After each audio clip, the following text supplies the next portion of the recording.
골로새서 3장 1절에서 17절 말씀 저와 여러분이 한 절씩 교독하고 마지막 17절은 합독하도록 하겠습니다. 그러므로 너희가 그리스도와 함께 다시 살리심을 받았으면 위의 것을 찾으라. 거기는 그리스도께서 하나님 우편에 앉아 계시느니라. 이는 너희가 죽었고 너희 생명이 그리스도와 함께 하나님 안에 감추어졌음이라.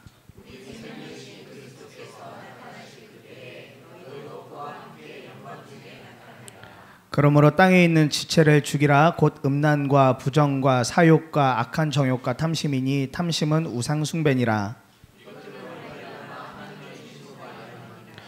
너희도 전에 그 가운데 살 때에는 그 가운데서 행하였으나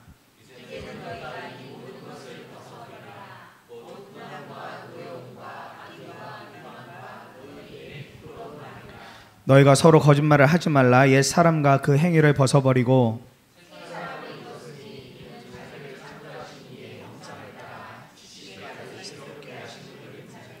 거기에는 헬라인이나 유대인이나 할레파나 무할레파나 야만인이나 수구디아인이나 종이나 자유인이 차별이 있을 수 없나니 오직 그리스도는 만유시요 만유 안에 계시니라.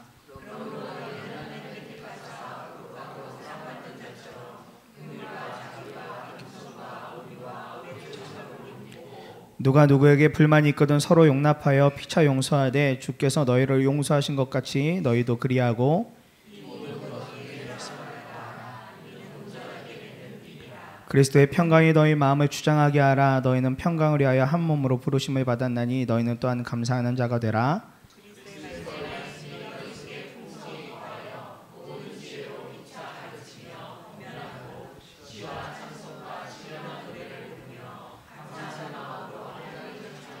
함께 읽겠습니다. 또 무엇을 하든지 말에나 일에나 다 주 예수의 이름으로 하고 그를 힘입어 하나님 아버지께 감사하라. 아멘. 하나님의 말씀입니다. 오늘 저녁에 나오신 성도님들 환영하고 축복합니다. 우리 옆에 분들에게 함께 이렇게 고백해 보시죠. 사랑합니다. 축복합니다. 함께 좀 인사하시죠. 사랑합니다. 축복합니다. 어제 사무실에서 업무를 보다가 전화 한 통을 이렇게 좀 받게 되었습니다. 81살 되신 할머니가 이렇게 전화를 주셨더라고요. 이야기를 들어보니까 지난 추수감사주일에 우리가 헌금으로 선물한 것 그 박스 중에 하나를 받으신 모양이었습니다. 짧은 통화였는데 할머니께서 또 우리 할머님들의 특징이 있으시잖아요. 전화하셨으면 본인의 역대기를 말씀하셔야 되니까 이렇게 짧은 시간이지만 그 이야기를 해주시더라고요. 그래서 삶을 이야기로 들을 수 있었습니다. 그러면서 하시는 말씀이 교회가 이렇게 어려운 사람을 도와줘서 고맙고 그런 교회가 진짜 번창했으면 좋겠다 축복하시면서 전화를 마지막에 끊으시더라고요. 통화 내용으로만 판단해 봤을 때 할머님은 교회를 다니시지 않는 분 같았습니다. 그런데 그분이 그 말미에 했던 한 가지, 교회가 번창하고 좋은 일이 많았으면 좋겠습니다 하고 축복하고 전화를 끊으시는 것을 보면서 참 제 마음에 감사가 되어졌습니다. 그것은 다른 감사가 아니라 우리 교회가 우리 교회만 생각하지 않고 주위를 둘러본 일을 통하여 주님의 몸된 교회가 믿지 않는 분에게 도움이 된 것, 이것 자체가 그냥 너무나 감사한 제목이 되었습니다. 사실 저희 교회가 개척하고 2년 된 교회잖아요. 근데 이렇게 2년 된 교회가 지역을 섬긴다, 지역을 향해서 무언가를 흘려보낸다는 거 결코 쉬운 결단은 아닙니다. 당장 교회 살림을 이렇게 세워나가기에도 어떤 경우에는 버거울 수도 있어요. 그런데 절기헌금을 결단하고 지역에 흘려보낸 것을 통하여서 정말 주님이 기뻐하시는구나. 할머니의 그 전화 한 통화가 정말 주님의 음성처럼 들렸습니다. 할머니에게 그 전해진 그 한 가지가, 이 할머니 인생 보니까 거의 한 50여 년을 혼자 사셨다 그러시더라고요. 30대에 이제 가정이 깨어지고 그 후에는 어렵게 삶을 살아오셨는데 그것이 정말 한 줄기 빛처럼, 그 상자 하나가 이 할머니에게 너무나 한 줄기 빛처럼 여겨졌다, 이렇게 말씀하시더라고요. 오늘 우리가 나눈 골로새서 3장의 말씀은요, 바로 그리스도인들의 삶 가운데 우리가 어디를 주목하고 어디를 바라봐야 될 것인가를 분명하게 알려주고 있습니다. 우리 교회가 이 땅의 것만 생각하고 우리 교회 예수님의 사람들 교회만 생각했다면 아마 그런 할머니의 전화는 받을 수도 없었고 지역에 그런 사랑을 흘려보내지도 못했을 거예요. 그런데 우리가 교회만 생각하지 아니하고 하나님의 일들, 하나님이 기뻐하시는 일이 무엇일까, 하나님의 마음을 시원케 해드리는 일이 무엇일까 고민하다가 내린 결정이 추수감사 헌금을 통하여서 지역의 주민들에게 그렇게 전달이 되었던 것.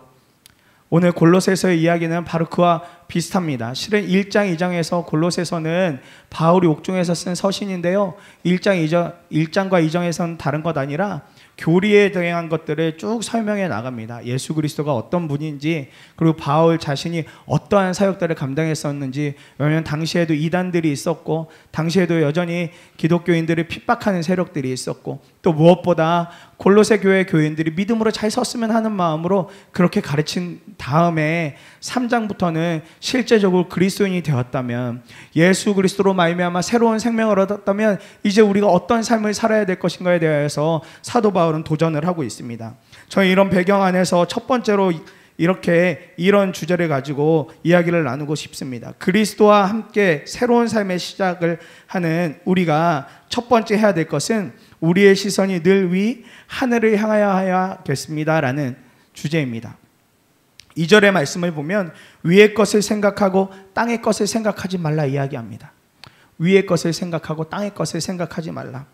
1절에 들어가면서 바울이 권면합니다. 너희가 그리스도와 함께 다시 살리심을 받았으면 위의 것을 찾으라. 바울은 이야기할 때 땅의 것을 찾으라 이야기하지 않고 위의 것을 찾으라 이야기를 합니다. 우리가 위의 것을 생각하고 찾아야 하는 분명한 이유가 있습니다. 그것은 그리스도와 함께 우리가 다시 살리심을 받은 존재이기 때문에 그렇습니다.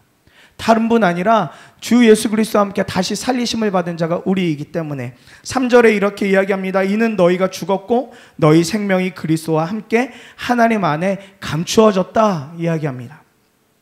오늘 우리가 설교를 듣는 이 순간에도 주목할 것이 있다면 저도 아니고요, 담임 목사님도 아니고요, 주변에 있는 함께 온 성도님들도 아니고 바로 하늘에 계신 하나님, 오늘 이 예배 받기에 합당하신 주 예수님께 모든 시선이 맞추어져야 되는 것입니다. 우리가 땅을 살아갈 때에도, 세상을 살아나갈 때에도, 가정에서도 직장에서도 어떠한 일터에서도 우리가 주목할 것은 땅이 아니라 하늘을 주목해야 되는 것입니다.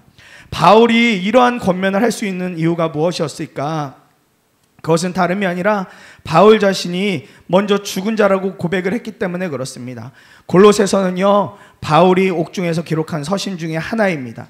바울은 이 편지를 쓰기 약 10여 년 전에 갈라디아인 교회에도 편지를 쓰면서 이렇게 이야기해요. 우리가 너무나 잘 알고 있는 말씀이죠. 갈라디아서 2장 20절 말씀에 내가 그리스도와 함께 십자가에 못 박혔나니 이제는 내가 사는 것이, 그런즉 이제는 내가 사는 것이 아니오 오직 내 안에 그리스도께서 사시는 것이라. 십자가에 못 박혔다는 게 무엇을 의미하죠? 죽었다는 것을 의미합니다.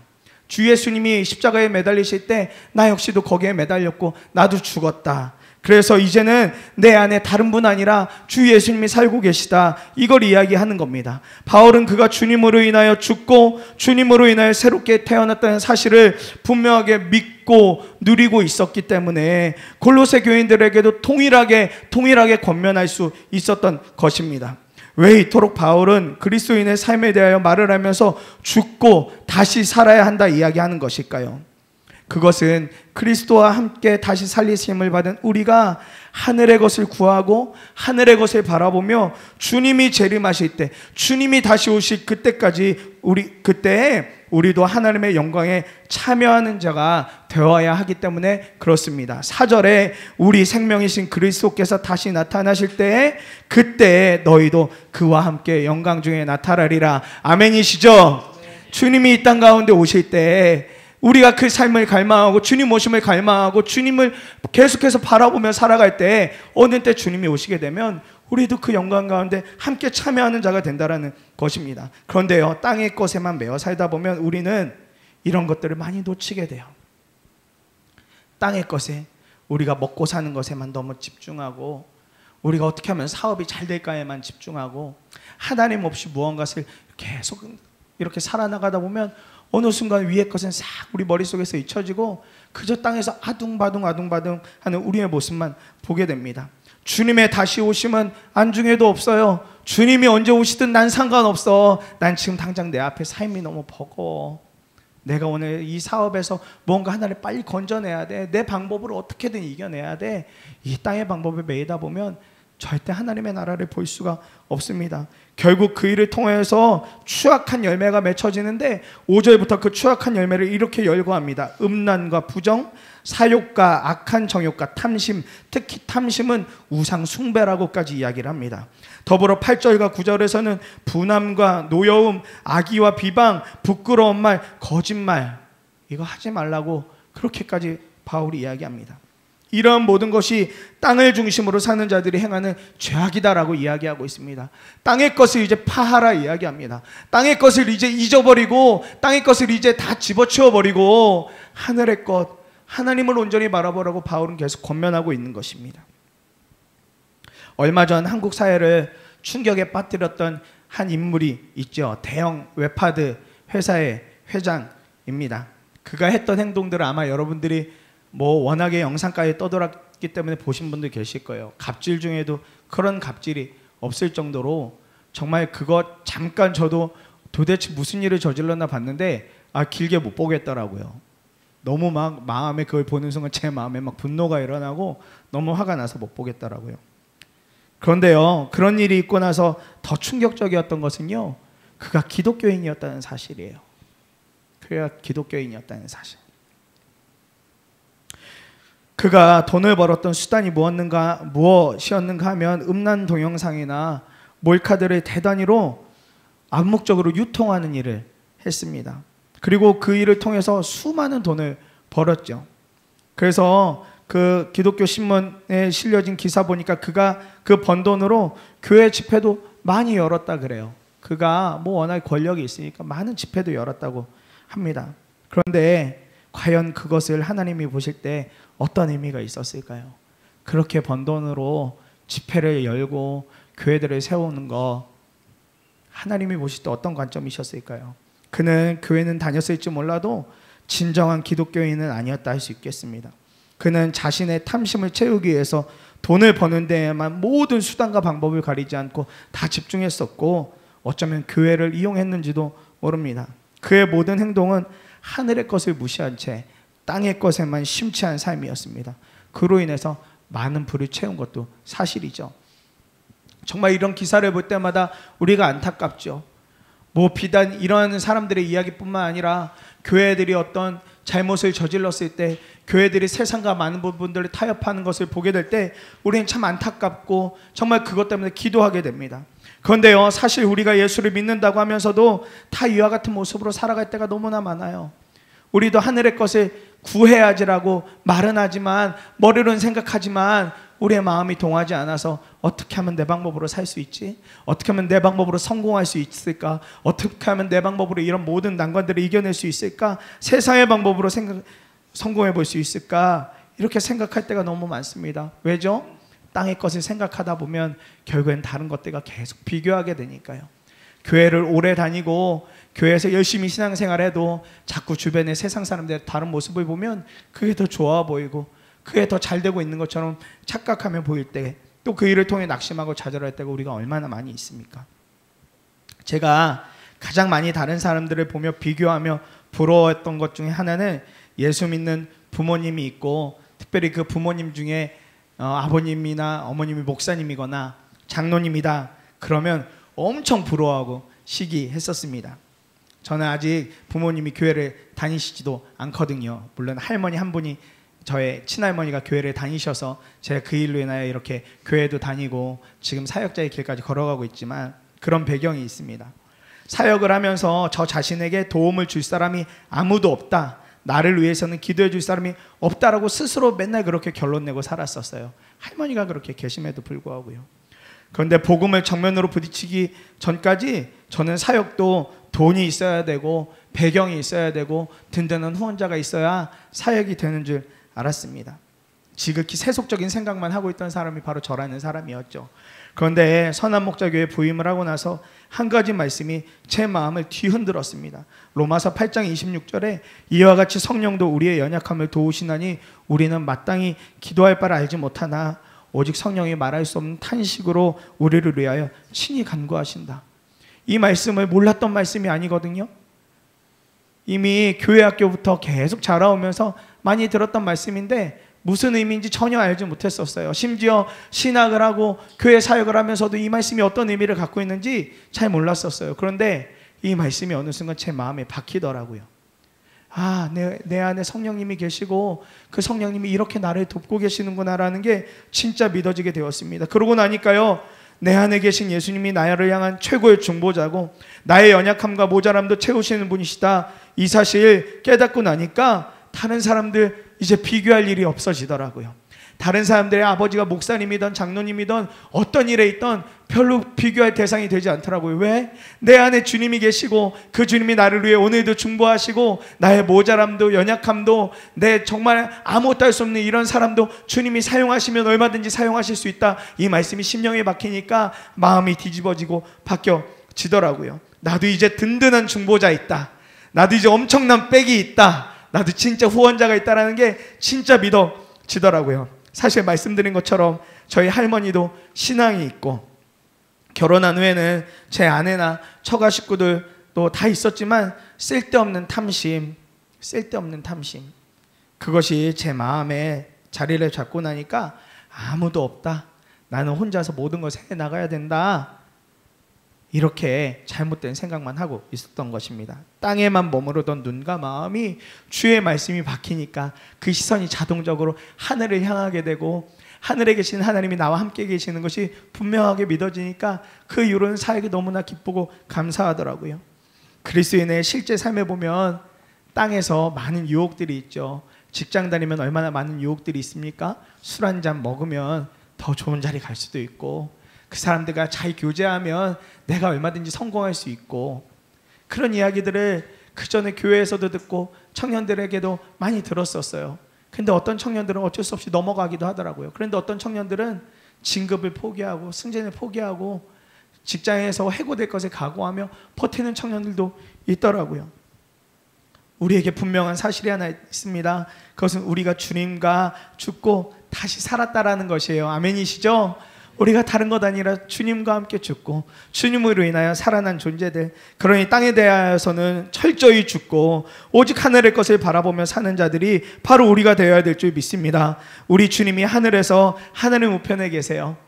우리 주님이 하나님과 함께 하늘에서 우리를 보고 계세요. 무엇을 하고 있을까? 어떻게 살아가고 있을까? 날마다 눈동자와 같이 돌보시고 계시다, 우리가 새벽 예배 시간에도 들었잖아요. 눈동자와 같이 보호하시고 지키시는 주님이 오늘 저와 여러분들을 향해서 계속 응원하시고 계속 붙드시고 계속 중보하고 계십니다. 그러니 땅에 소망 둘 것 아니라 하늘에 소망을 두며 저와 여러분들이 삶을 살아가야 될 것입니다. 두 번째로 그리스도와 새로운 삶을 사는 두 번째 변화는요, 사랑으로 진짜 결론이 나야 된다는 거예요. 사랑으로 진짜 결론 맺은 삶이 우리 안에 일어나야 된다는 것입니다. 14절에 이 모든 것 위에 사랑을 더하라, 이는 온전하게 매는 띠다 이야기합니다. 모든 것 위에, 모든 것이 다 있어도 그 위에 한 가지를 떡하니 더 얹으래요. 사랑이요. 사도 바울은요, 이 말씀 전하면서 그 앞에 분명한 삶의 모습을 연이어 기록합니다.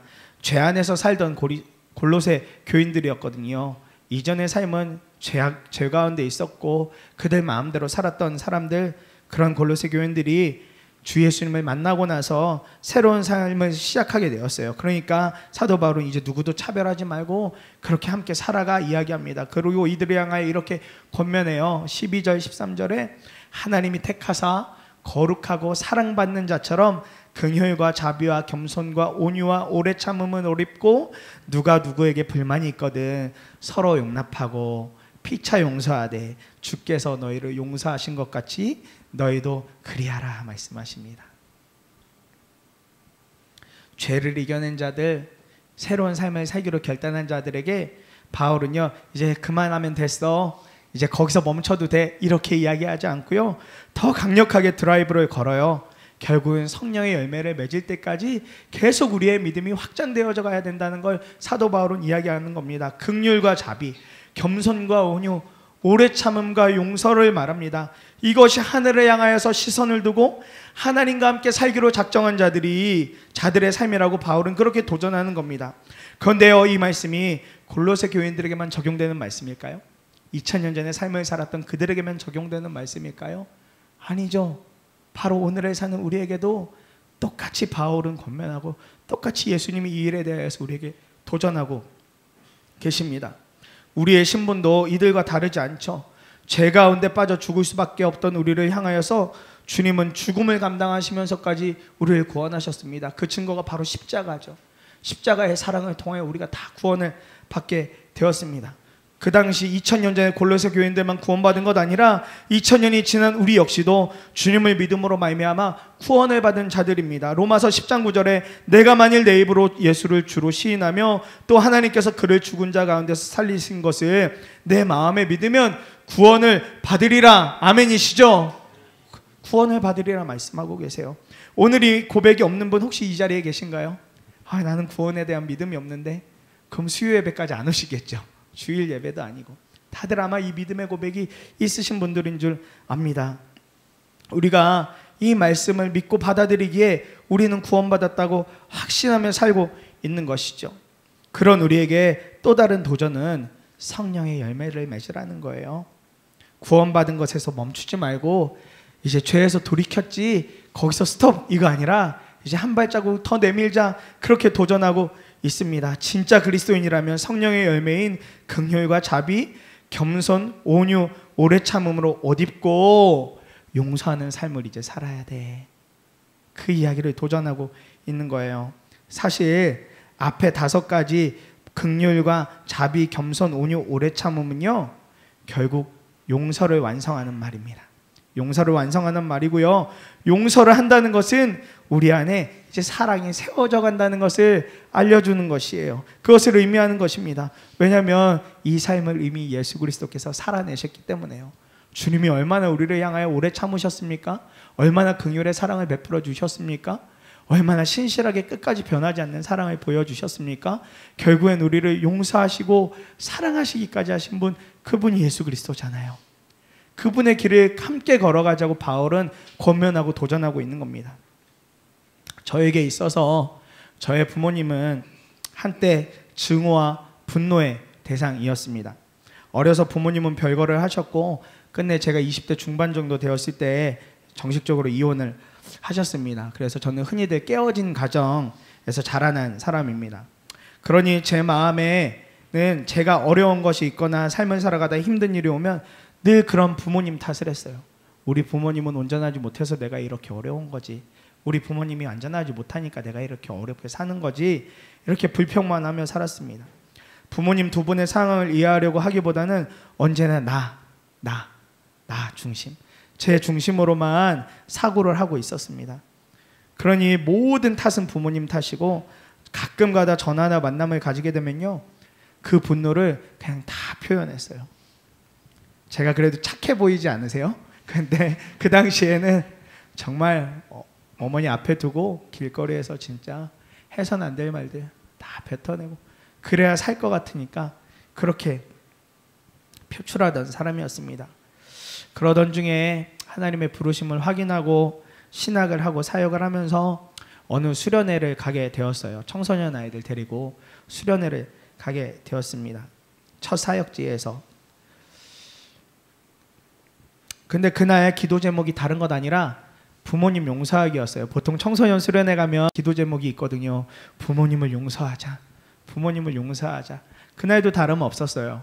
강사님이 그와 비슷한 기도 제목을 선포하시고 이제 아이들이 막 기도하기 시작해서 저는 이제 담당하는 사람으로 갔으니까 이제 아이들 붙들고 기도해줘야지, 그 마음으로 잠깐 무릎 꿇고 기도하려는 생각으로 잠깐 무릎 꿇었는데 그만 제가 고꾸라져 버렸습니다. 주님이 제 마음에 그렇게 이야기하시더라고요. 그거 네 기도 제목이잖아. 그거 네가 기도해야 될 제목이잖아. 분명한 주님의 음성이 제 마음에 정확하게 들렸습니다. 그저 십자가를 바라보며 엄청 많은 눈물을 흘리며 기도하게 되었습니다. 그리고 뭐 그날 아이들은 뭐 거의 제 안중에 없고 제 기도하다 거의 뒤집어졌었죠. 그리고 나서 그 수련회가 마치고 나서 저희 아버지에게 전화를 이렇게 걸었어요. 걸어서 한 말은 20몇 년 만에 처음으로 아빠, 내가 아빠를 사랑하는 것 같아. 이렇게 고백을 하게 되었습니다. 물론 저희 아버지는 뭐가 필요해서 그러는지, 뭐 때문에 그렇게 말하는지 궁금해 하셨지만 제 마음은 진심이었어요. 왜냐하면 분명한 십자가의 사랑을 하나님께서 보여주셨기 때문에 죄인된 나 자신을 사랑하신 분이 저에게 직접 말씀해 주셨기 때문에 그대로 저는 실천할 수밖에 없었습니다. 물론 그 후에도 어려워질 뻔한 상황들이 여러 차례 있었지만 이때의 일들을 통해서 부모님도 긍휼의 대상임을 깨닫게 되었습니다. 어머니와는 좀 더 긴 시간이 필요하더라고요. 그래서 모르겠어요. 아버지랑은 그래도 빨리 해결되었지만 어머니랑은 참 긴 시간이 흘렀습니다. 그런데 어느 순간 동일한 마음이 부어지고 동일한 마음이 생겨서 저희 딸 태어났다고 데리고 가서 보여드리고 또 좀 자랐다고 데리고 가서 가끔 보여드리고 지금은 가끔 연락해서 안부도 묻고 할 정도의 상태가 되었습니다. 제가 그날 기도하면서 본 것은 다른 것이 아니라 하나님의 십자가, 예수 그리스도의 십자가였고 그 십자가의 사랑이 깨달아지는 날이었습니다. 죄인된 나를 위하여 십자가에 달리시고 끝까지 나를 사랑하는 주님이 붙들어지니 용서할 마음이 부어지고 그 위에 더 사랑할 마음이 부어지게 되더라고요. 예수님이 이 땅에 오신 이유가 너무 분명하죠. 너무 분명합니다. 우리가 지금 대강절을 보내고 있죠. 예수님이 어디서 태어나셨습니까? 말 밥그릇에서 태어나셨잖아요. 근데 그렇게까지 처참할 정도로 오신 이유가 뭐죠? 우리를 향하여 용서하시고 사랑하기 위해서 오신 분이 예수 그리스도시죠. 그러니 우리가 그 예수님을 더욱더 깊이 바라보고 그 예수님과 함께 죽고 함께 사는 은혜를 우리가 날마다 구해야만 되겠습니다. 마지막으로 그리스도와 함께 하는 삶의 변화 세 번째는요, 무엇을 하든지 주 예수의 이름으로 감사하며 살아야 한다는 것입니다. 17절에 또 무엇을 하든지 말에나 일에나 다 주 예수의 이름으로 하고 그를 힘입어 하나님 아버지께 감사하라 말씀하고 있습니다. 제가 앞선 할머니와의 통화 뒤에 감사했던 것은 다른 것이 아니라 주 예수님의 이름으로 보낸 상자 하나가 할머니의 마음을 완전히 녹였다라는 거예요. 완전히 녹였다라는 것. 그것이 참 감사했습니다. 할머니의 삶이 정말 만만치가 않으셨거든요. 지금 사시는 곳이 할머니 표현에 의하면 계단으로 2층 정도로 내려가야 되는 빛도 아무것도 알 수 없는, 날이 바뀌는지도 알 수 없을 정도의 깊은 지하방에 혼자 사신다고 그렇게 말씀하시더라고요. 그런데 우리가 전해드린 그 작은 상자 하나가 이 할머니의 마음 안에 박히면서 이 할머니가 그렇게 고백하시더라고요. 열심히 살게요. 열심히 살게요. 아니, 81살 되신 할머님이 새파랗게 젊은 전도사에게 하시는 이야기가 열심히 살게요. 그 말씀 듣는데 제 마음이 먹먹해지더라고요. 그 말씀 듣는데 제 마음이 먹먹해졌습니다. 그리고 이 일을 행하신 하나님께 감사할 수밖에 없겠더라고요. 우리는 교회를 자랑하려 한 것도 아니고 우리의 어떤 모습을 자랑하려 한 것 아니라 그냥 예수님께 받은 은혜가 감사해서 그 받은 은혜를 단순히 주 예수님의 이름으로 흘려보냈을 뿐인데 어떤 한 영혼이, 그것도 연세가 지극하신 노인분이 다시 살 소망을 찾으셨다, 다시 열심히 살아보고자 하는 의욕이 살아났다는 그 고백 하나에 제 마음이 먹먹해지고 그냥 감사가 되었습니다. 그리스도인의 삶은요, 다른 것이 중요하지 않습니다. 무엇을 말하든지 무엇을 하든지 내 이름, 우리의 이름, 우리 교회의 이름이 아니고 주 예수의 이름으로 하면 되는 것입니다. 주 예수의 이름으로 선포하고 나서 우리가 할 일은요, 그 일을 행하신 하나님께 감사만 하면 되는 것이에요. 하나님이 하신 일에 대해서 감사만 하면 되는 것입니다. 예수님의 사람 제자훈련 중 8과 믿음으로 사는 사람 단원에 보면요, 성도에는 2차례 감사와 찬송이 있다 이렇게 나옵니다. 하나는 어떤 일이 이루어지기 전에 감사하는 것이고 또 하나는 그 일이 이루어진 후에 감사하는 것이라 이야기를 합니다. 여기에는 차이가 있죠. 어떤 일이 바라는 대로 이루어졌을 때 감사하는 거 누구나 할 수 있습니다. 어느 사람이든 할 수 있죠. 감사한 일이 일어났으니까요. 그런데 그 일이 이루어지기 전에 감사할 수 있는 사람이 있다라는 거예요. 이 사람이 진짜 믿음의 사람이다, 그렇게 책에 기록이 되어져 있습니다. 여러분, 믿음을 가졌다는 것은요, 무엇을 중심으로 사는 것을 말하는 것이겠습니까? 주 예수님이 중심이 되어진 삶. 내 삶의 중심에 진짜 주님이 주인이시고 왕이다라는 분명한 확신이 있는 삶을 이야기합니다. 아무리 교회를 오래 다녀도 믿음이 변변치 않으면 절대로 하나님께 감사할 수가 없어요. 절대로 하나님 앞에 감사할 수가 없어요. 전에 한번 말씀드린 것처럼 저희 할머니 94 되신 할머니 교회를 참 오래 다니셨거든요. 거의 제가 계산해 보면 70년 정도 다니신 것 같아요. 근데 물론 할머니가 연세가 드셔서 그럴 수도 있겠지만 할머니 고백을 들어보면 실은 감사의 고백보다는 여러 근심과 염려와 걱정하는 그런 말들이 더 많은 것을 보게 되어져요. 그러면 제가 가끔 찾아뵙고 그래요. 할머니 그 연세에 뭘 그렇게 걱정하고 염려하시느냐. 우리 하나님 앞에 감사만 하며 살자고 할머니께 그렇게 말씀을 드립니다. 할머니가 왜 그러시는지는 알죠. 할머니가 살아오시는 인생 가운데 어려움이 많으셨으니까요. 또 자녀된 사람들을 보면 그저 늘 걱정이 되어지고 염려가 되어지니까 하는 이야기이죠. 그런데요, 여러분, 우리가 믿음이 흔들리기 시작하면은요, 또 우리가 그냥 이렇게 세상에 살아가는 사람들 눈으로 보고 내 자녀만 바라보고 내 자녀에게만 모든 것을 맞추다 보면은요, 어느 순간 그 가운데에서 어려움도 오고 낙심도 오고 좌절이 오게 되는 것을 경험하게 됩니다. 왜냐하면 너무 안타까운 일이 있을 때마다 우리의 마음이 어려우니까요. 자녀를 보면서는 너무 어려울 때가 많이 있으니까요. 그런데 우리가 이럴 때에도 해야 될 것이 있다면 주 예수님의 이름을 불러야 된다는 것입니다. 어떤 일이 이루어지기 전에 감사할 수 있는 사람, 그렇게 믿음으로 살 수 있는 사람, 그런 사람처럼 우리도 매 순간마다 상황을 보고 환경을 볼 것 아니라 살아계신 하나님을 바라보며 그 주님의 이름을 불러가며 감사할 수 있어야 되는 것입니다. 15절에 그리스도의 평강이 너의 마음을 주장하게 하라 말씀하고 있어요. 그리스도의 평강이 너의 마음을 주장하게 하라. 너희는 평강을 위하여 한 몸으로 부르심을 받았느니 너희는 또한 감사하는 자가 되라 이야기합니다. 여러분, 이 평강이 어디로부터 온 평강입니까? 우리가 지난 금요일에 이곳에 오셨던 조승희 전도사님 통해서도 말씀드렸지만 평강은요, 세상이 주는 것 아니죠. 주 예수님께서 주시는 것이지 않습니까? 그런데 우리가 자꾸 자녀에게만 집중하고 어른들에게만, 사업에만 집중하고 땅의 것에만 집중하다 보면 어느 순간 우리의 평강이 깨져버리게 됩니다. 주 예수님께 집중할 때 이 평강이 비로소 우리 심령 안에 완전히 박히게 되어지는 것입니다. 어떤 순간에도 흔들리지 않는 평강이 우리를 사로잡고 또 이 예수님을 감사의 노래로 부르게 만들어 주는 것입니다. 일전에 사역할 때 좀 넓은 사무 공간에서 이렇게 함께 사무실을 사용한 적이 있었습니다. 그곳에는 여러 부서의 사역자들이 함께 생활을 하고 있었는데 제가 업무를 보다 보면요, 갑자기 저와는 완전 반대편에서 이런 소리가 한 명 들려요. 아버지! 아버지! 하고 불러요. 처음에는 이게 뭔가 싶어가지고 그냥 막 귀에 거슬리니까 그냥 안 들으려고 이어폰도 꽂고 막 그랬어요. 그런데 하루에도 여러 차례 그렇게 그 전도사님이 부르는 거예요. 그래서 무슨 문제가 있는가 해서 찾아가면 아무 문제가 없어요. 아무 문제 없고 그 전도사님이 웃고 있어요. 웃으면서 그냥 아버지, 아버지 부르는 거예요.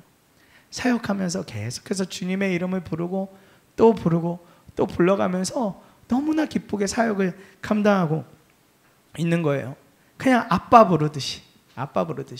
그런데 작년에 이 전도사님이 건강에 심각한 문제가 생겨서 큰 어려움에 빠졌었습니다. 생명이 위독할 정도로. 그런데 진짜 하나님의 은혜와 성도님들의 기도로 잘 치유돼서 교회에 다시 몇 달 만에 나오게 되었어요. 그때도 저를 보면서 하는 이야기가 다른 것 아니에요. 우리 아버지가 나 살려줬다.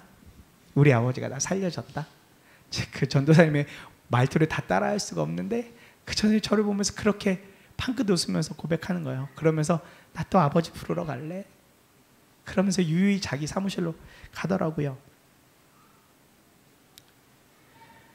근데요, 저도 그렇게 한 공간에서 사역을 하다 보니까 어느 순간 제 입술에서도 사역을 하면서 아버지, 주여, 이런 고백들이 저도 모르게 어느 순간 나오고 있더라고요. 그런데요, 정말 신기한 거는요, 그렇게 주님의 이름을 부르고 나면요, 제 마음에 평강이 임하는 거예요. 무언가 막 스트레스가 가득 차 올라오고 마음에 막 짜증이 막 밀려올 때 주님, 아버지, 이 한마디 하면 어느 순간 제 마음에 평강이 찾아오고 하나님의 은혜가 제 마음에 완전히 사로잡혀지는 것을 경험하게 되었습니다. 그러니까요, 사역 준비하면서도 그렇게 되는 거예요. 아버지 부르면서 말씀 준비하고 아버지 부르면서 찬양 준비하고, 아버지 부르면서 사람들과 대화도 하고, 제 삶에 하나님이 더 가깝고 무슨 특별한 일이 없어도 감사의 고백을 올려드리는 그런 관계가 되어지더라고요. 요즘 우리가 새벽마다 시편으로 특세를 하고 있습니다. 목사님께서 첫날에 한 가지 해주신 도전이 있는데, 이 시편의 노래가 날마다 우리가 붙잡는 그 시편의 그 말씀이 우리 입에서 노래처럼 흥얼거리면서 나왔으면 좋겠다 도전해 주셨거든요. 결국 그 노래가 어떤 노래이겠습니까? 다른 것 아니죠. 우리 주님을 찬양하는 거죠. 시편을 통해 우리 주님을 계속해서 찬양하는 것이지 않겠습니까? 사랑하는 성도님들 입술에 요즘 어떤 노래가 가장 많이 나오십니까? 어떤 노래가 가장 많이 나오십니까? 주 예수님만 부르고 주 예수님과 함께 사는 것이 너무 감격해서 감사해서 그 노래가 계속 흥얼흥얼 거려지십니까? 아니면 염려의 노래, 어떻게 살지, 뭐 하고 살지, 때로는 원망의 노래, 이런 것들이 더 입술에서 많이 나오고 있습니까? 어제 한 지체로부터 참 안타까운 소식을 전해 듣게 되었어요. 건강하던 아버지께서 갑작스럽게, 정말 갑작스럽게 4, 5개월 전에 이렇게 종합검진했을 때도 아무 문제가 없으셨는데 너무나 갑작스럽게 식도암 4기 판정을 받으셨다라는 거예요. 수술도 할 수 없고 그저 임상으로만 가능하다는 절망적인 이야기를 들었다는 것입니다. 그 이야기를 듣는데 제 마음이 너무 안타깝더라고요. 너무너무 안타까웠어요. 뭐라고 위로할 수도 없었고. 그래서 메시지를 하나 보냈습니다. 어제 새벽에 나눴던 그 말씀을 그대로 보내줬어요. 시편 23편 4절의 말씀을, 내가 비록 죽음의 그늘 골짜기로 다닐지라도 주님께서 나와 함께 계시고 주님의 막대기와 지팡이로 나를 보살펴 주시니 내게는 두려움이 없습니다. 이 말씀을 그대로 그 지체에게 보내줬어요. 그 지체 아버지가 아직 예수를 믿지 않으시는데 지금 이 복음을 전할 진짜 적기인 것 같다. 이제는 아버지가 더 후퇴하실 수가 없다. 이제 진짜 복음을 전하자, 이렇게 힘내자고 하면서 메시지를 보냈습니다. 그 지체로부터 온 답장은요, 단순해요. 이 중보의 기도 제목, 이 말씀이 정말 힘이 돼요. 감사합니다. 힘낼게요. 전부였습니다. 그러나 저는 그 지체를 너무 잘 알고 있기 때문에 지금 그가 얼마나 주님을 마음 다해 부르고 있을지 느껴졌습니다. 좌절만 하고 있을 지체가 아니라 정말 이 일을 통하여 사랑하는 아버지에게 복음을 전할 기회가 왔다. 이제 그 기회를 붙잡았으니 그 복음을 전하자, 이러면서 주님을 부르고 있음을 저는 연락 가운데에서 함께 느낄 수 있었습니다. 원망과 탄식의 노래가 아니라 이런 상황 속에서도 복음을 전할 기회가 주어진 것에 대해서 감사할 수 있는, 고백을 할 수 있는 지체라는 걸 알기에 그냥 그 메시지를 하나 보내놓고 저 역시도 기도하고 또 감동이 되어졌습니다. 사랑하는 여러분, 우리가 하나님의 나라를 꿈꾸고 주님의 몸된 교회를 세워나간다는 것은요, 다름이 아니라 오직 주님의 이름만 앞세우겠다는 결단이기도 합니다. 교회학교 교사를 해도 그렇고 찬양팀을 해도 그렇고 방송팀을 해도 그렇고 식당 봉사를 하나 해도 무얼 한 가지 하더라도 내가 드러나는 것 아니라 오직 주님만 드러나도록 주님의 이름만 불러가면서 사역을 하는 것입니다. 직장의 업무를 보면서도, 가정에서 또 가족들을 챙기면서도 주님의 이름으로 살아보는 것입니다. 그리고 한 가지, 그 일에 대하여 미리 감사의 노래를 부르며 살아가 보는 것입니다. 그리스도인의 삶은요, 분명 세상과 달라야 돼요. 오늘 제가 적게 3가지의 관점으로 이야기했지만 그리스도인의 관점은 달라야 합니다. 어떤 좌절과 어려움이 와도요, 끝까지 땅이 아니라 하늘에 소망을 두고 살아야 합니다. 하늘에 계신 우리 아버지께서 우리와 함께 계시고 이 모든 것들을 이기게 하신다라는 분명한 믿음, 그리고 내가 좀 불편하고 어려워도 예수님이 그러셨던 것처럼 끝까지 사랑할 수 있는 믿음이 우리에게 있어야 되는 것이고, 어떤 순간에도 주 예수의 이름을 부르며 감사하며 사는 믿음이 우리 안에 있어야만 되는 것이겠습니다. 이 3가지를 통하여 우리는 더욱 온전한 그리스도인으로 거듭날 수 있게 되어질 것입니다. 사랑하는 여러분, 날마다 새날을 주시는 하나님 안에서 우리의 믿음이 더욱더 성숙하여지고 날마다 새 은혜로 인도하신 하나님을 바라보며 하늘의 것을 구하며 그 안에서 계속해서 사랑만 하며 감사의 노래를 부르며 사는 저 여러분들 모두의 인생이 되기를 간절히 소망합니다. 우리 함께 찬양 하나 하고 기도하도록 하겠습니다. 아바 아버지, 우리가 함께 찬양하고 2번에 나눠 함께 기도하고 주기도문으로 예배를 마치도록 하겠습니다.